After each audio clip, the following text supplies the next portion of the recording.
wabarakatuh. Selamat datang kembali di channel Armen Anak Rantau. Baik, pada kali ini saya akan membahas sebuah topik bagaimana cara mendidik anak yang baik dan benar. Oke, sebelum kita lanjut kepada topik pembahasan kita kali ini, mohon bantuannya untuk di subscribe dan di like, kemudian bunyikan lonceng notifikasinya agar bisa terus mengikuti atau menunggu video terbaru dari saya. Baik, pada kesempatan kali ini kita akan membahas sebuah topik, yaitu bagaimana cara mendidik anak yang baik dan benar. Yang pertama sekali adalah tanamkan ilmu agama kepada anak sejak dini. Ini yang pertama. Jadi apapun agama kita, keyakinan kita berbeda ya. Mungkin saya seorang muslim, ada yang keyakinannya mungkin Nasrani, ada yang keyakinannya Buddha. Apapun agama kita, tanamkan kepada anak sejak dini, yaitu bagaimana kita menanamkan ilmu agama kepada anak sejak dini. Contoh, saya seorang muslim, maka kita ajarkan kepada anak dari kecil itu contoh doa masuk WC, keluar WC, masuk rumah, keluar rumah, doa mau belajar. Karena saya seorang muslim, contoh segala sesuatu apapun yang kita lakukan, maka kita ajarkan kepada anak hal-hal ilmu agama dari sejak kecil atau sejak dininya. Ini yang pertama. Kemudian yang kedua, yaitu memberikan contoh yang baik. Jadi setelah kita berikan ilmu agama, artinya ilmu sudah dia miliki, maka kita berikan contohnya. Contoh, karena saya seorang muslim, kita berikan contoh selaku orang tua, kita sholat, kita ngaji, kemudian kita ajarkan kepada dia contoh, kita di rumah sebelum makan, karena dia masih kecil sifatnya, anak-anak dia masih belum banyak tahu, belum ada ilmunya, maka kita harus isi dengan ilmu-ilmu yang baik. Jadi mau makan kita berdoa bersama, itu namanya memberikan contoh yang baik. Jadi jangan sampai kita ajarkan kepada anak ilmu agama, kita ajarkan dia ngaji, contoh karena saya seorang muslim, kita ajarkan ngaji, kita ajarkan sholat, kemudian kita ajarkan berbuat baik, sementara kita sendiri selaku orang tua tidak sholat atau tidak ngaji. Jadi anak di sini akan pelin-pelan. Artinya, kenapa sih orang tua saya mengajarkan saya suruh ngaji, suruh sholat, sementara orang tua saya sendiri tidak melakukan apa yang ia perintahkan atau apa yang ia suruh atau apa yang ia ajarkan. Jadi lebih kurang seperti itu. Jadi artinya di sini yang pertama, setelah kita berikan ilmu agama, maka yang kedua berikan contoh yang baik. Kemudian setelah kita berikan contoh yang baik, kemudian yang ketiga adalah bangun kebiasaan yang baik untuk mendengarkan. Jadi maksudnya di sini apa? Bangun kebiasaan kita. Ini kan kebiasaan kita selaku orang tua, sifat kita biasanya terkadang itu sifat orang tua itu terkadang sifatnya mendikte. Artinya apa A yang dikatakan si orang tua, ini si anak harus melakukan A gitu. Jadi jangan biasakan seperti itu. Bangun kebiasaan yang baik untuk mendengarkan. Contoh, apabila kita suruh si anak seumpama, Dek, tolong ambilkan itu di dapur air minum papa, contoh.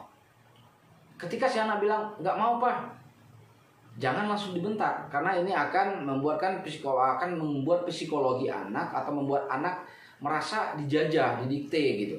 Kita marahi karena dia nggak mau. Coba dengarkan, bangun kebiasaan mendengarkan. Kita tanya kepada anak, Dek, kenapa kok nggak diambilkan air minum papa? Kita dengarkan si anak menjawab. Mungkin si anak menjawab sama kita, Pak, saya nggak mau ke ini pak, ini karena di dapur mungkin dia merasa ada hantu atau ada binatangnya, ada kecoa, ada tikus segala macam.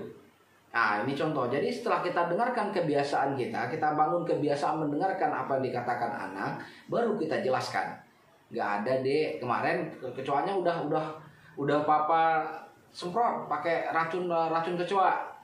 Atau dia bilang ada hantu, nggak ada dek. Kalau ada hantu nanti papa yang kejar. Itu contoh. Jadi lebih kurang seperti itu.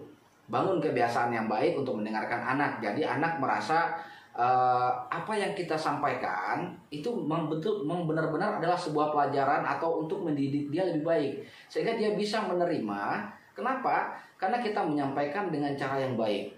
Tapi ketika si anak tidak mau melakukan sesuatu yang kita suruh, kemudian kita langsung marah, Itu saat seperti itu anak tidak akan mau mengambil, tetapi kesannya anak akan melihat di sana hanya ada egois seorang orang tua gitu. Artinya apa yang disuruh oleh orang tua harus dilakukan. Jadi anak tidak menerima pelajaran di sini, di sana akan batinnya akan menolak. Lebih sedikit ia mengambil pelajaran dan lebih cenderung ia melihat di situ adalah keegoisan atau kemarahan daripada orang tua. Kemudian yang keempat, berikan apresiasi atau pujian kepada anak. Di sini kita harus tahu psikologi seorang anak. Psikologi seorang anak-anak itu lebih suka biasanya bermain, lebih suka untuk dimanja. Mereka itu butuh pujian. Jadi contoh, sore hari ketika si anak akan mandi, "Dek, mandi sama mamanya sana."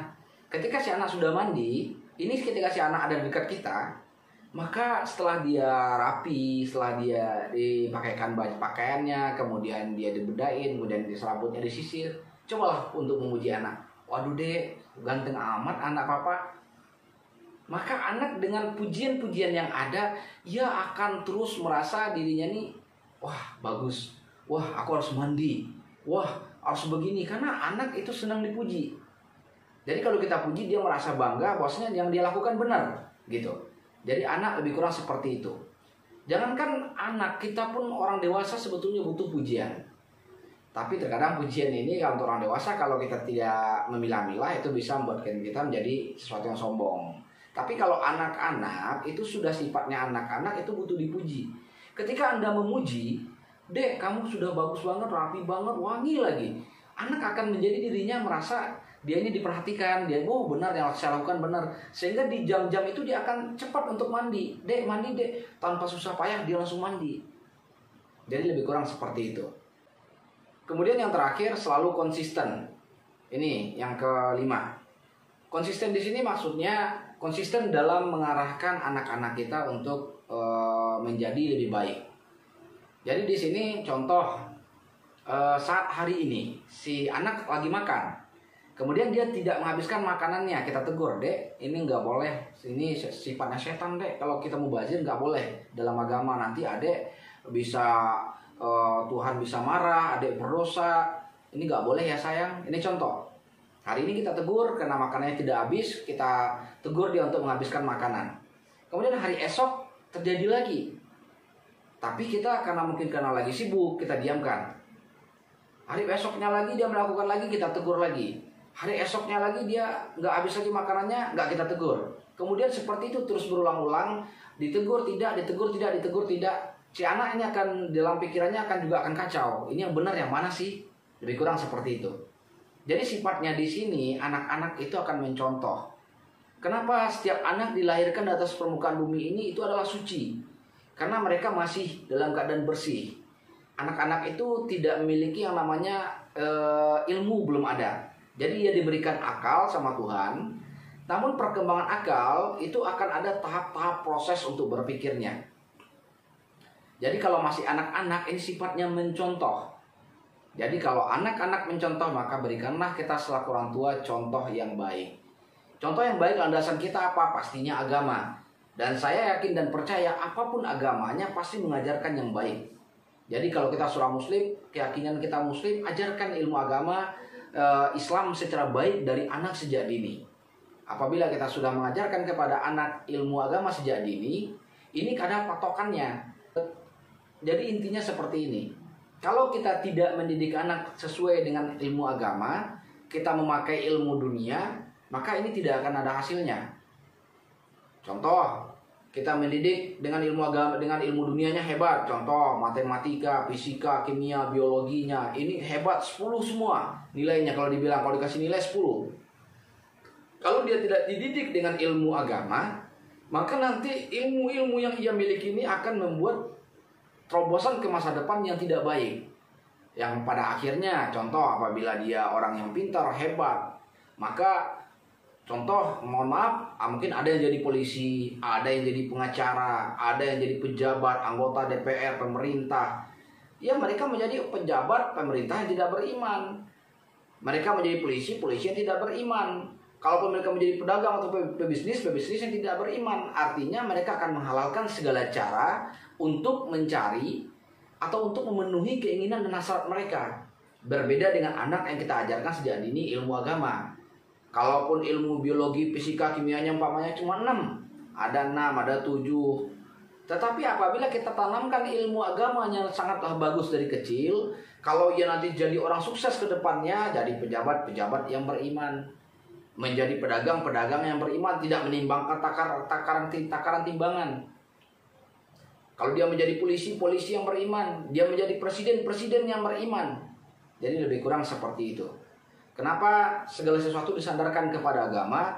Karena saya yakin dan percaya agama pasti akan mengajarkan dan menyuruh kita untuk melakukan perbuatan yang baik. Kalau ilmu dunia kita kejar, ilmu dunia ini tidak ada. Ilmu dunia ini hanya memfokuskan kepada sifat duniawi. Apabila mencari harta, dia tidak peduli bagaimana caranya. Yang penting itu harta dapat, apakah dengan cara halal atau haram.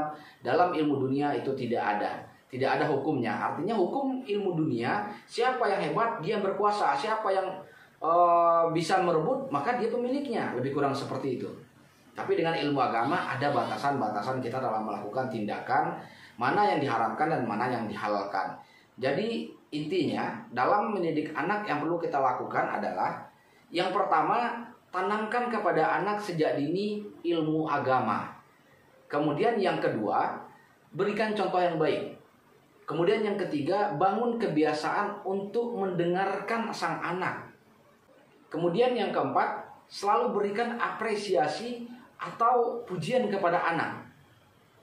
Kemudian yang terakhir adalah selalu konsisten dalam mendidik anak. Artinya tidak hari ini dididik, hari besok enggak, hari ini boleh, hari besok enggak.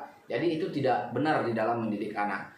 Dan apabila kita telah menjalani kelima aspek ini aspek dasar dalam mendidik anak. Nanti kita akan berbicara lagi apa-apa saja sih yang dilarang, yang tidak dibolehkan dalam mendidik anak, yang akan menyebabkan psikologis anak buruk. Nanti akan kita bicarakan pada video berikutnya. Oke, baik, mungkin demikian saja tips saya untuk dasar pada kali ini, bagaimana cara mendidik anak. Nanti akan saya buatkan video selanjutnya, apa saja yang akan dilarang di dalam mendidik anak, yang akan menyebabkan psikis anak atau perkembangan anak tidak baik. Demikian dari saya, mudah-mudahan bermanfaat bagi kita semua. Assalamualaikum warahmatullahi wabarakatuh.